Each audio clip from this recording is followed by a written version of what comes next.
माँ सबरी की साधना। सबरी भगवान राम की परम भक्त थी। वह सबर जाति की एक भोली भाली लड़की थी। सबर जाति के लोग देखने में बहुत कुरूप होते हैं, लेकिन सबरी इतनी कुरूप थी कि सबर जाति के लोग भी उसका तिरस्कार करते थे।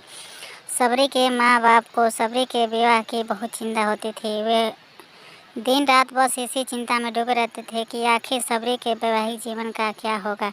आखिरकार सबरी के माता पिता को सबर जाति का एक विवाह योग्य लड़का मिल गया। माता पिता के इस रात्रि में सबरी का विवाह कर दिया। उसे रात्रि में ही विदा कर दिया।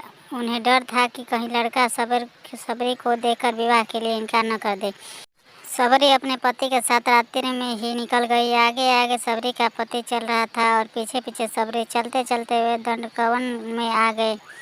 वहाँ पहुँचे, उन्हें सुबह हो गई। लड़के ने सोचा, देखूं तो सही मेरी स्त्री कैसी दिखती है। लड़के ने पीछे मुड़कर देखा तो सबरी की क्रूरता देखकर वह डर गया।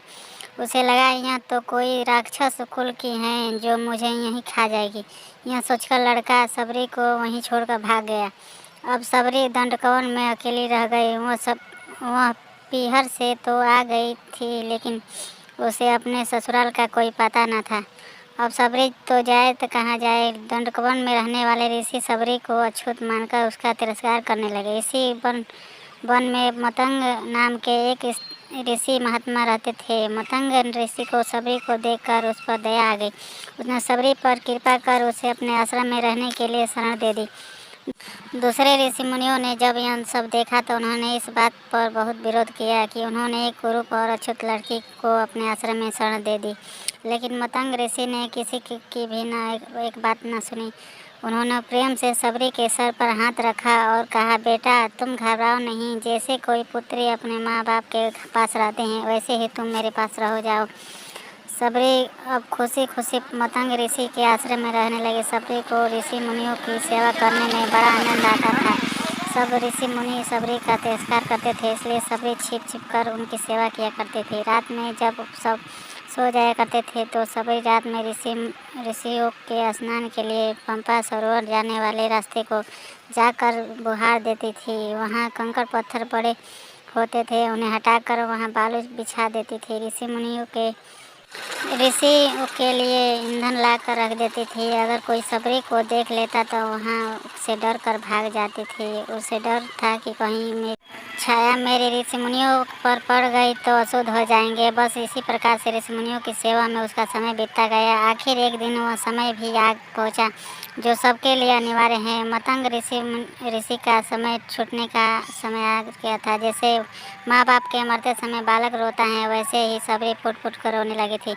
रोने के सिवा वह कर भी क्या सकते थे।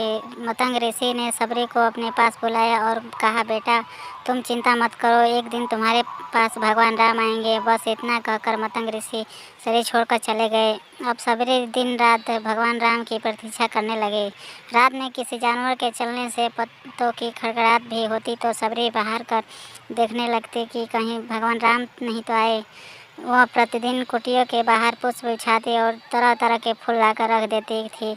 फलों में भी बढ़िया बढ़िया फल राम जी के लिए चक्कर रख देती थी। फिर राम जी नहीं आते तो अगले दिन फिर नए फल ले आती। राम जी ने भोजन करने का उनके मन में बहुत उत्साह था।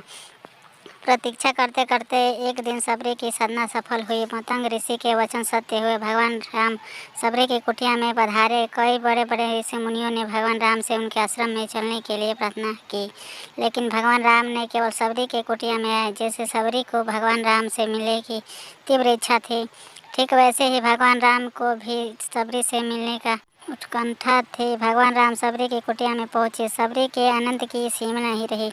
वह भगवान के चरणों में लिपट गई। जल लाकर उसने भगवान के चरण धोए, फिर आसन बिछाकर भगवान को बिठाया। फल लाकर सबरी ने भगवान के सामने रख दिया और प्रेम से उनको खिलाने लगी।